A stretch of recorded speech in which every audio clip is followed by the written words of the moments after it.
right, so we are going to look at Isaiah 55. The first part of this is the very beloved passage talking about why do you seek things that are not water? Why do you search for meaning, for fulfillment, things that aren't? And then the passage goes on to look at what we're going to look at. These first couple verses, I think, are ones that you might be familiar with. For my plans are not your plans, my ways are not your ways, or in this translation, my devisings aren't your devisings. My ways are not your ways, for as the heavens are high above earth, and my ways are high above your ways, my devisings over your devisings.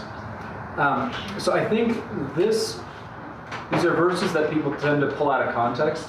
I think they are correct in thinking, or being reminding ourselves that God's ways are not our ways, right? He has perspective we don't, he has power we don't, so there's kind of an otherness there.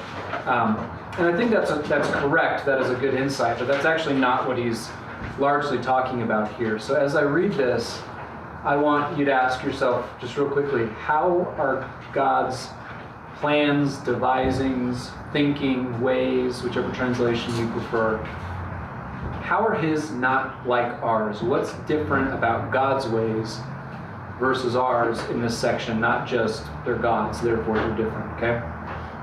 So I'm starting in Isaiah 55, starting at verse 8. For my devisings are not your devisings, and my ways are not your ways, says the Lord. For as the heavens are high over earth, so are my ways high over your ways, my devisings over your devisings. For as the rain comes down upon earth, and the snow from the heavens, and there it does not return, but waters the earth, and brings forth growing things, and gives seed for the sower and bread to eat, so is my word that comes out of my mouth, and it does not return empty to me, but it does what I desire, and makes prosper what I have sent. For in joy shall you go out, and in peace you shall be led. The mountains and the hills shall burst forth in glad song before you, and the trees of the field shall clap their hands. Instead of the thorn bush, a cypress shall grow, and instead of the nettle, a myrtle shall grow. And it shall be a testimony for the Lord, a perpetual sign that will not be cut off. Did it start raining right as we said that? Show off. Right. So what's different? What's different about God's plans, devisings, ways there in that section?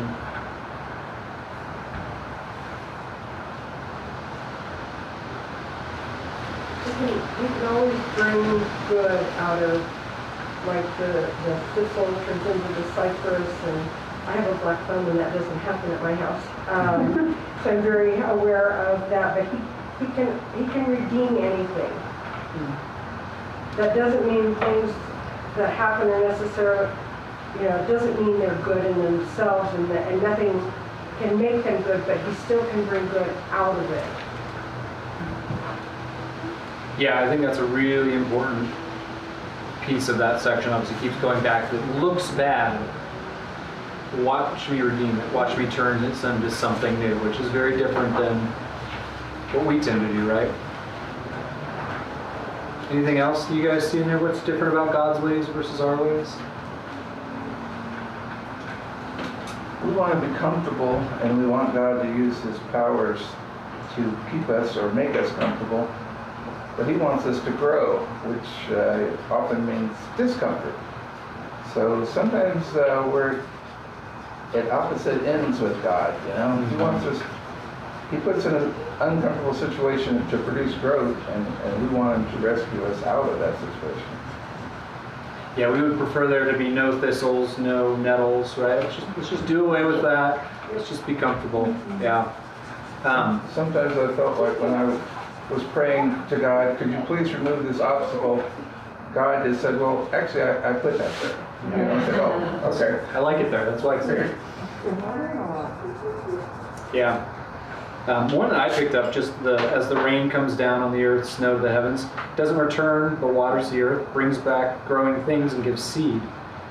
So my word that comes out of my mouth does not return empty to me, So I was thinking one of the most biggest differences is God knows what he's doing. He's effective. If he says he's going to do something, it's going to happen. We say a lot of things, don't we? We mean well sometimes, but we say a lot of things. And God says, yeah, if I say it, it's going to happen, which is really important to this passage. Yeah, I think some of the other just kind of important images or things that I picked up in this section was, God's plans are effective. The importance of cycles and rhythm and slow growth. Do you notice the things he picks? He doesn't say, you could pick lightning, right? He wants to destroy something. You could pick, I think there's other images of things happening effectively and quickly. And yet the image he picks for himself is rain. There's images of abundance there, of growth, as we said. But it's slow, it's cyclical. It comes down, it grows slowly. I think he gives us a hint at the way God tends to work versus our way of working. We want quick fixes, right? Make it better, make it comfortable, make sure nothing ever goes wrong, make it all about me. I don't see any of those things in this passage, annoyingly. I'll take it up with the big guy. I also think this passage is a little hard to tell, but if you think about where we are overall in Isaiah, we're talking to people who desperately want to go home, right? This is a message very specifically for people who are in exile, for people who are refugees, and more than anything else, all they really want to hear from God is you get to go home now. And so they take passages like this with a very intensely practical mind. They know exactly what they want from God. They're hearing one very specific message, and I think it is important if God's message is effective. It's not just in a vague spiritual sense, right? We want real things from God. We need things to be effective, and that is what God is talking about. It's just not, like we said, that instant thing we always want it to be. I think I was really struck by this passage in some ways this week. So we read the Bible to the kids most nights, hear stories, and one of the ones we looked at in the last week was the story of Ezra and the people coming back. It was the historical description of what they wanted more than anything else in the world, right? They knew passages like this, they heard it, and in their mind they have these ideas of abundance and growth. And they get there, and their city is still dingy and poor. It's got no walls on it. And there's a handful of prophets whose entire job is to say, like, don't quit because this isn't what you thought it was going to be.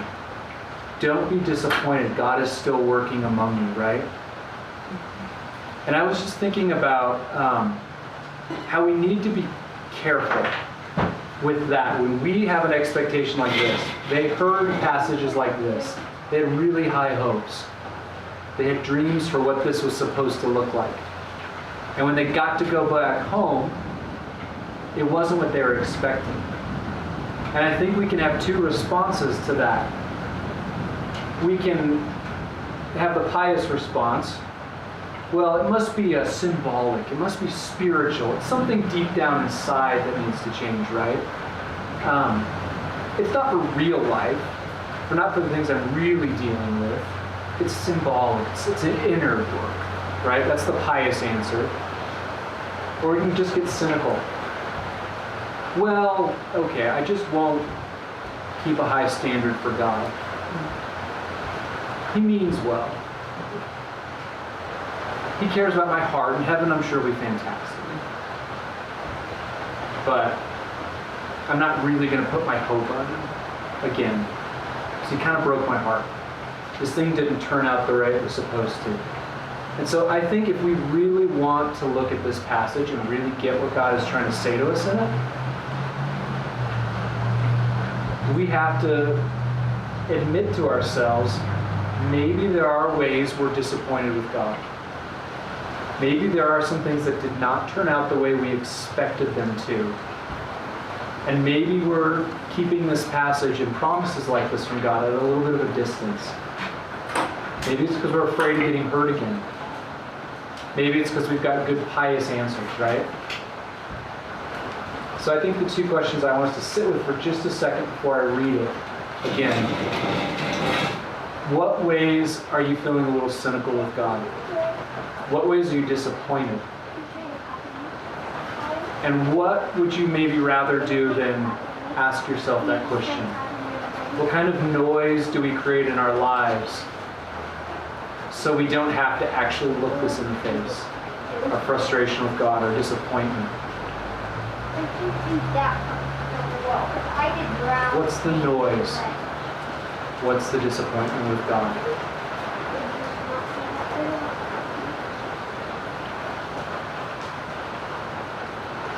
Because I want to ask us all to put that stuff aside. Not because it's a spiritual or pious thing, not because those things are not real, because they are. But to really hear this passage and the audacity of what God is promising here, we have to ask ourselves a question: do I believe Him? Do I trust Him? Or am I guarding myself? Am I open to this being true, even if it hurts? Because that isn't what God promises, that it won't hurt, right? He promises abundance and goodness beyond it. What if His attitude here is, you know what, for my kids, for my sons and daughters, nothing is too good. What if God actually means things like this? This overabundance, this embarrassing indulgence of stories like this, of the promises we hear. What if God actually means that to us in the face of cynicism, in the face of the dark world we live in? What if God actually means it when He says, look, my devisings are not your devisings, and my ways are not your ways. For as the heavens are high over earth, so are my ways are high over your ways, my devisings over your devisings. For as the rain comes down upon the earth, but it waters the earth, it brings forth growing things. It gives seed to the sower and bread for you to eat. So my word that comes from my mouth, it will not return to me empty. It does what I desire, and it makes prosper what I have sent. For in joy you shall go out, and in peace you shall be led. The mountains and the hills shall burst into glad song before you. All the trees and the fields shall clap their hands. Instead of the thorn bush, a cypress shall grow. Instead of the nettle, a myrtle shall grow. And it will be a testimony for the Lord, a perpetual sign that won't be cut off. I think that last statement, this is going to be a sign, a pointing, a reminder. This is what God is actually like. I don't care what everyone else says. I don't care about the cynicism or the pious answers we use to protect ourselves from this promise, to defend ourselves. The promise is, I will bring abundance. I promise to bring you home. I promise that deepest longing is coming. I promise that this is not a short-sighted, individualistic thing. It's a cosmic thing. It's going to be so obvious when this life, this abundance, this redemption comes, that everybody and everything is going to see it and hear it. There is going to be a point in time, that promise, that thing we ache for, that home, is true. It's right in front of us. We're going to have this weird moment where we look around and say, we're here. Despite all the things we've gone through, despite all the things made us afraid, made us ache and sorrow, we're here. We've arrived. God has brought goodness and abundance. It's embarrassing how good and how beautiful this thing is that He desires for us. What if, when God describes the way He works in the world, His dreams He has for our lives, what if it's true? What if you really mean something?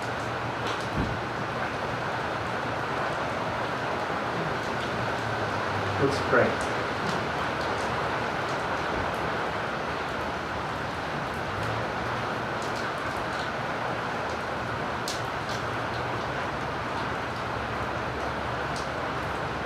Lord, I thank you for the rain that even as we are here is providing nourishment and growing things. I thank you for your strong promises and desire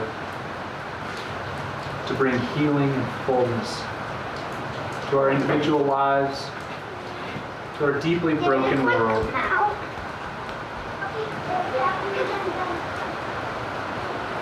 I pray that you help us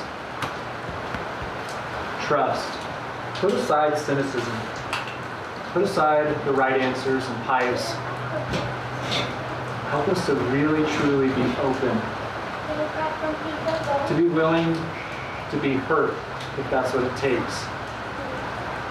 To trust you. To taste your love and your abundance. Let this future and this promise sneak through our lives in small ways now.